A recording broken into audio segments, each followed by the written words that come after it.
नमस्कार, हमारा नाम है प्रणीत और स्वागत है आपका आज के इस वीडियो में। हम एक सीरीज की शुरुआत किए हैं जहां पे हम हर रोज आपसे 8 बजे मुलाकात करते हैं और हम चर्चा करते हैं देश और झारखंड से जुड़ी तमाम खबरों को हम चर्चा करते हैं। तो उम्मीद है इस सीरीज आपको पसंद आ रहा होगा और आप पसंद आ रहा है तो आप हमारे इस पेज को, हमारे इस चैनल को आप सब्सक्राइब करें और अपने दोस्तों के साथ भी शेयर कीजिए।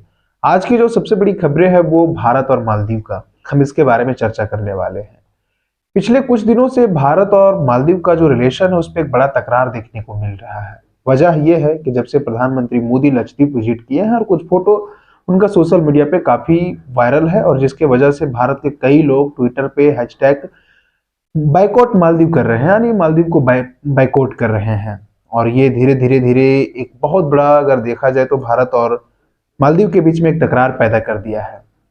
अभी रिसेंटली मालदीव के राष्ट्रपति की तरफ से, मोहम्मद मेजू की तरफ से एक बयान आया है जिसमें उन्होंने कहा है कि 15 मार्च तक भारत के जो सेना है, जो 75 जवान है जो मालदीव में है, उनको यहाँ से बुला ले वापस, यानी हटा ले अपने सेना को।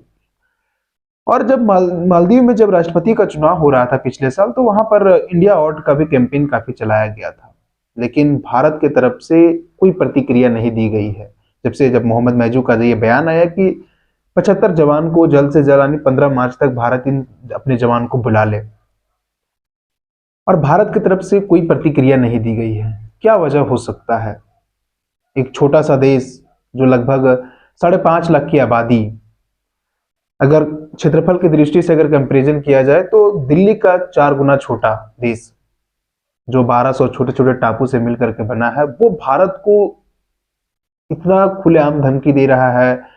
और भारत को जो उनके जवान है वहां पे 75, उनको 15 मार्च तक बुलाने को कहा है और भारत की तरफ से कोई प्रतिक्रिया नहीं दी गई है। यही अगर अभी पाकिस्तान होता तो पूरी बवाल मच जाती। क्या वजह है? आखिर मालदीव भारत के लिए इतना खास क्यों है? और पिछले कुछ समय से भारत और मालदीव का रिलेशन में एक तकरार देखने को मिल रहा है। लेकिन अगर आप इतिहास में अगर आप जाएंगे तो भारत और मालदीव का जो रिलेशन है वो काफी बेटर था। तो क्या वजह है इसका पीछे, आइए समझते हैं।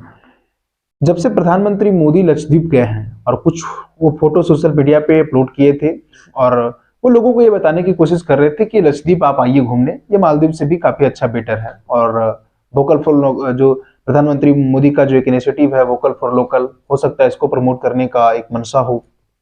लेकिन कई लोग इस फोटो को मालदीव से कंपेयर करने लगे और ट्विटर पे धड़ल्ले से, इनफैक्ट यहाँ तक 3 से 4 दिनों में सबसे ज्यादा सर्च किया जाने वाला कीवर्ड लक्षद्वीप बन गया था और बहुत सारे लोग मालदीव को बाइकआउट करने लगे। और मालदीव की तरफ से 3 मंत्री के द्वारा प्रधानमंत्री मोदी को लेकर के आपत्तिजनक टिप्पणी की गई थी।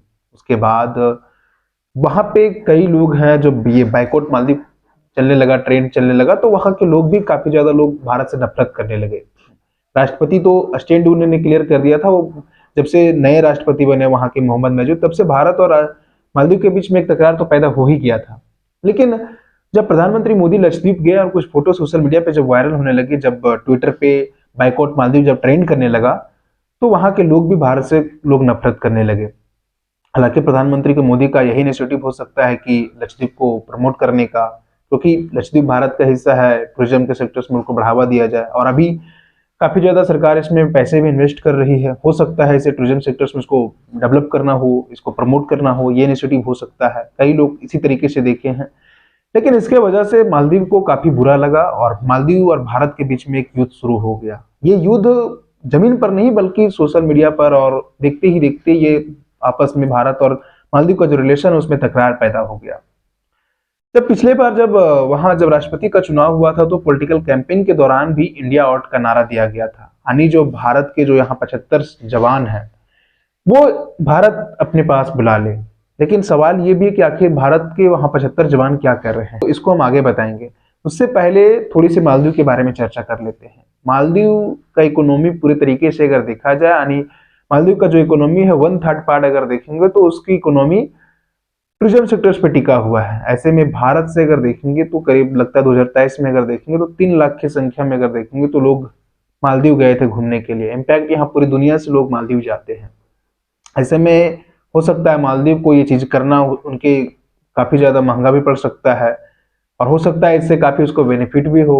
तो मालदीव की इकोनॉमी टूरिज्म सेक्टर्स पे टिका हुआ है। अगर ये इनिशिएटिव, अगर भारत और मालदीव का रिलेशन अगर खराब भी होगा तो शायद कहीं ना कहीं इसका इफेक्ट तो मालदीव को देखने को मिलेगा ही। अब सवाल पे आते हैं कि आखिर भारत के 75 जवान वहां पे करते क्या है।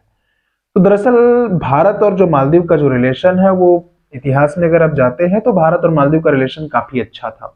भारत और मालदीव के बीच में कुछ ऐसी चीजें हैं जिसमें कॉन्ट्रैक्ट साइन हुआ था। उसी समय भारत मालदीव की रक्षा के लिए वहां पर एक हेलीकॉप्टर दिया था और उसी हेलीकॉप्टर की देख रेख के लिए और मालदीव की रक्षा के लिए वहां पे 75 जवान मौजूद हैं।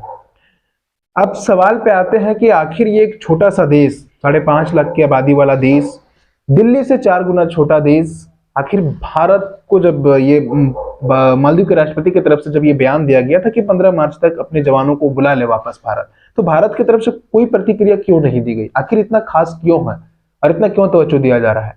तो इसका सबसे बड़ा रीजन ये है कि मालदीव जिस जगह पे स्थित है उसी जगह उसको उतना खास बनाता है मालदीव के लिए, क्योंकि वो हिंद महासागर में स्थित है और हिंद महासागर से ही अगर देखेंगे तो भारत का जो अंतरराष्ट्रीय व्यापार होता है वो उसी रूट के जरिए होता है।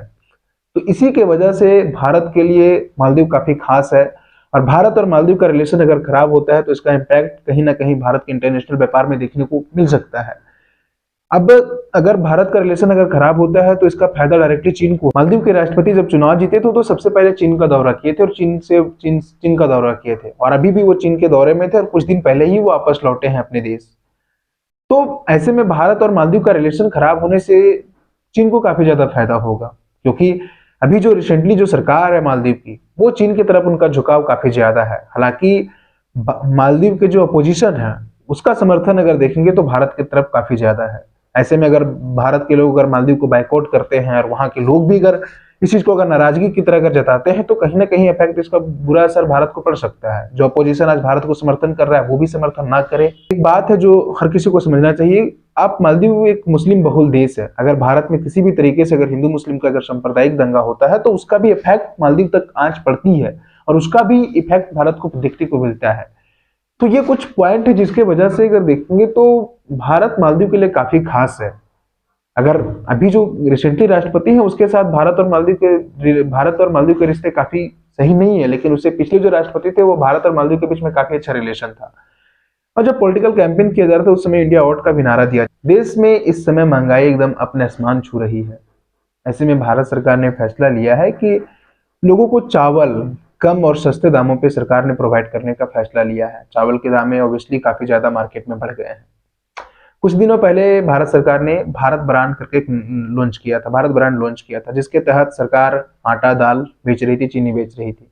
अभी भारत सरकार ने फैसला लिया है कि चावल की दाम बढ़ रही है तो ऐसे में एफसीआई के पास काफी ज्यादा चावल है तो उसको 10 केजी का एक पैकेट बना करके उसे बेचने का फैसला लिया है और ये इसका प्राइस लगभग 29 रुपए किलो इसका प्राइस। फिलहाल के लिए इतना ही। देखते रहिए द समावेशन न्यूज। मिलते हैं नेक्स्ट वीडियो।